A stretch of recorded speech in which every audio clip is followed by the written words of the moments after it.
Hey everyone, welcome back to another YouTube video. Today I am going to be painting a larger version of Alice in Wonderland, and by larger version I just mean larger than other paintings I make. I've always thought Alice in Wonderland had really memorable imagery, whether it was in the live action or the animated version. I just love the concept that it has, like the cards with the rabbits and the Queen of Hearts and the suit guys and the Mad Hatter and the tea parties. I think there's just a certain aesthetic there that really just draws me in, and I don't know what it is, and I wanted to give my own version of it. I started painting these white roses with a layer of clean water, and then I just laid down my shadows with a mixture of yellow ochre and lavender. It makes for a really nice shadow for whites, especially if you're trying to be subtle, so that's just what I did. I don't want to be too chatty for this process because it is more of a process video and not so much of a tutorial. So I'm just going to let this play and then chime in where I think I need to.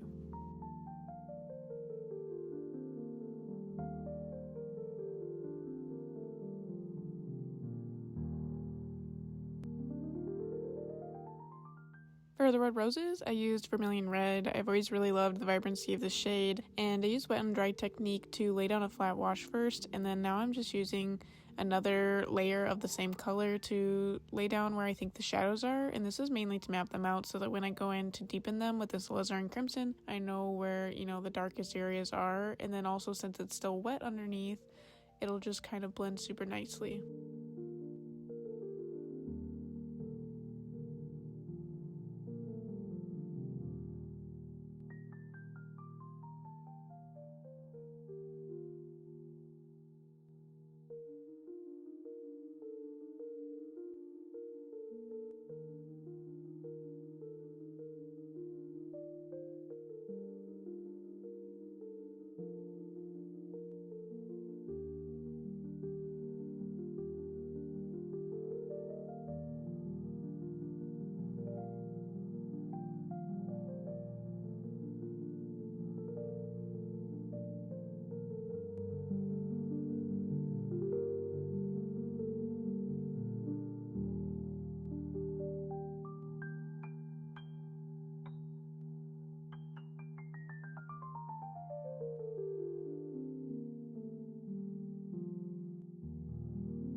Honestly, this paintbrush was a struggle and a half. I had never really painted something like this before, and I was really just thinking of it off the dome, off the top of my head. But I did like how the drip coming off of it turned out, and how this blend going into the white rose turned out. But I did end up lifting it out with a clean brush just because it's a white rose. Here I'm mixing up a really deep violet color by mixing violet with ultramarine blue, and I'm using that color to shade my red roses, using a dab of clean water to blend it out.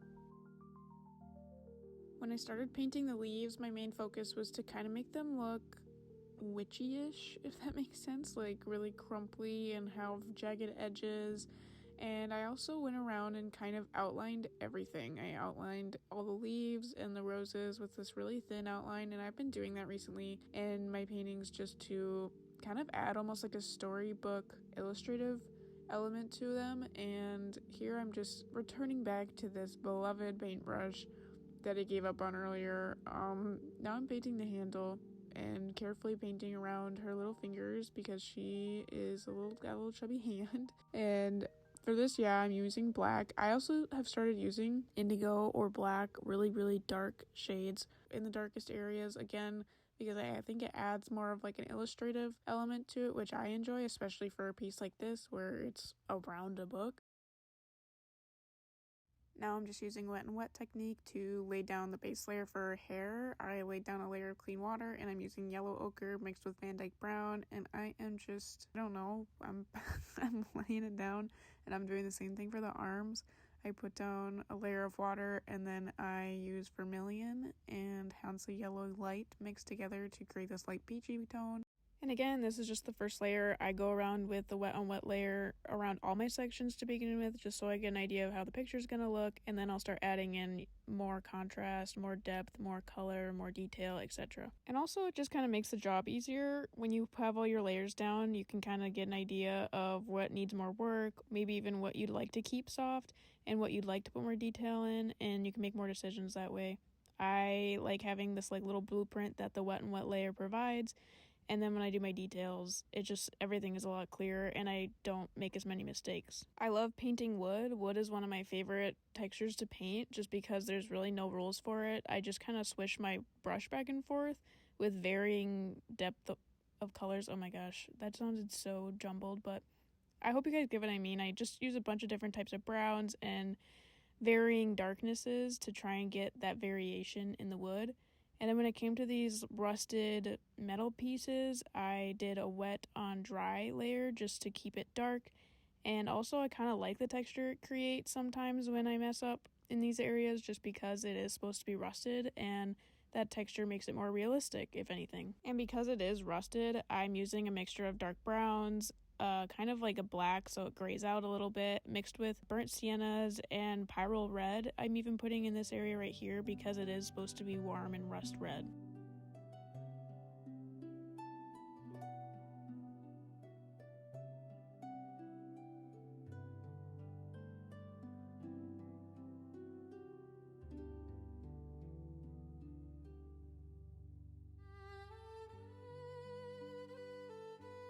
Now heading back to the second layer of the hair, I think it's the second, could be the third, but I'm pretty sure this is the second. I'm doing wet on dry, and I just take the same dark brown that I was working with in the first layer, and I'm just deepening all these crevices. Oh, I don't really like that word. All the gaps in the hair is what I'm doing, and I'm blending outwards. And now I'm onto the dress, putting down a layer of clean, clear water, and just going over it again with that same sky blue, cerulean blue color that I was using previously. I mixed a little bit of lavender in it to give it more of a periwinkle shade instead of the warmer blue that a cerulean is. So as you can see, some areas are cooler looking and others are warmer looking, and that's just to create more variation. And I'm doing a similar process that I did for the hair, where I'm painting deeper in all of those cracks and kind of areas folds inwards towards her body.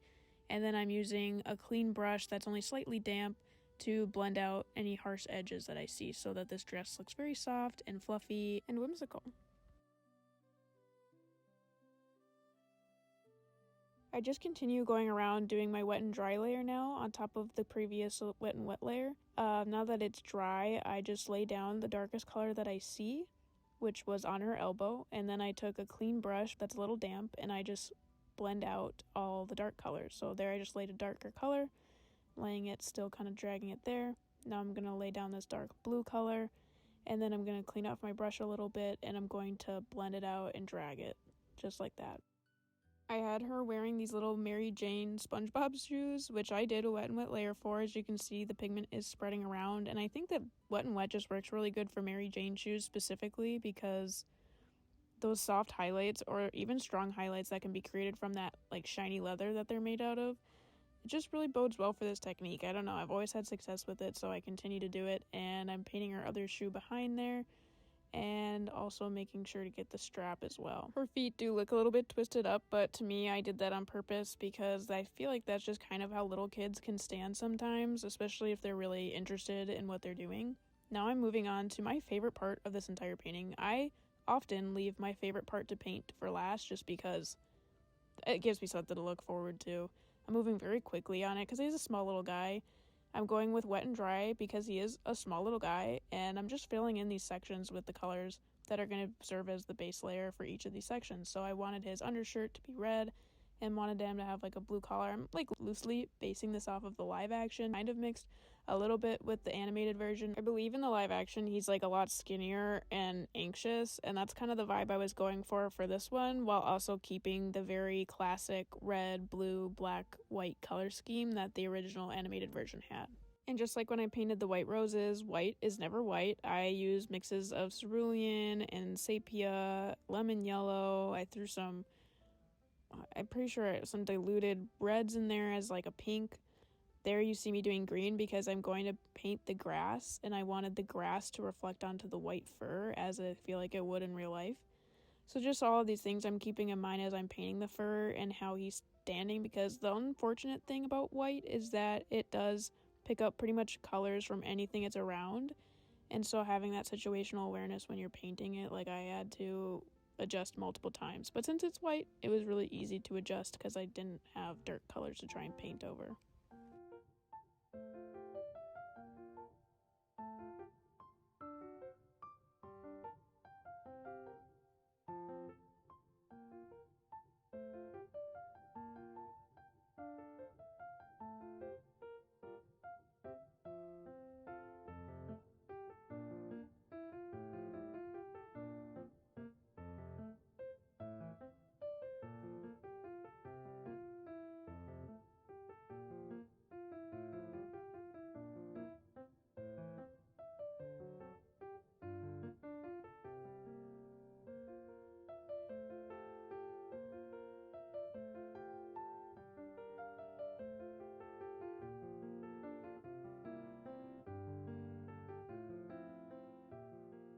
Coming around to the background for this painting, I was really lost. I really like white backgrounds just because I don't like backgrounds, so white backgrounds are the best backgrounds, but they're not very interesting, so I have been trying to think about it and be more proactive about it. And as you can see, I didn't really like painting the background, so I immediately went to painting the card. I guess for just a little bit, though, because now I'm going back to the background.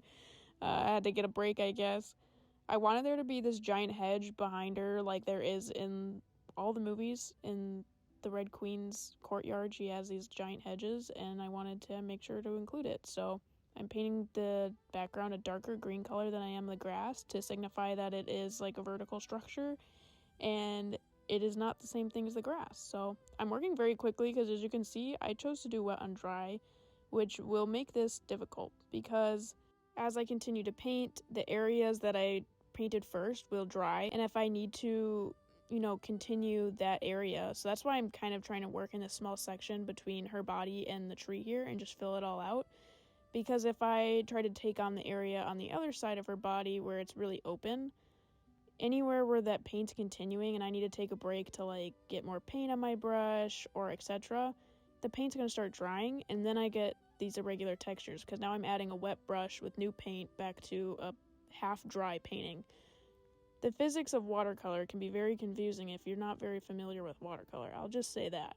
It took a long time for me to understand why I was not getting flat, even textures that I saw other people getting, and one of them is that I was working too slow using wet on dry. So to prevent that, you can either work wet on wet and just fill the entire area with clean water like I did not do, and it would have looked the same, so don't think you'll get a different result. It might have dried a little bit lighter, you might have had to do an extra layer, but it won't look different if you try to do wet on wet first instead, and it would be safer and probably more successful, especially if you're a beginner. But if you want to work wet on dry like I did, then tilt your page and work top to bottom, left to right. It's just because gravity will be your friend, and all the paint will continuously and all the water will continuously go downwards, so you don't have to deal with like drying areas and re-wetting other areas. It'll all just continue to dry from the top down instead of bottom up. Again, you might have to work with watercolor a bit more before any of this will make sense to you. I'm just kind of saying it in case it does make sense to you. But I'm just going to be continuing filling in this background and deepening it as I need to.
Now that we're nearing the end of this painting, I'm just doing the final rendering pieces. This is always like my favorite part of every single painting, just feels very rewarding. All in all though, this Alice in Wonderland painting took a lot longer than I originally expected. I had started this in February and it's now November, so it's been a while, but I'm really happy that I stuck with it, and if you stuck with me to the end of this video, thank you so much for watching, and a huge thank you to my Patreons as well for always supporting me and my art career.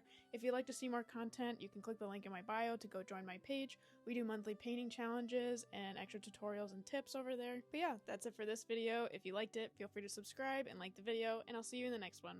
Bye guys!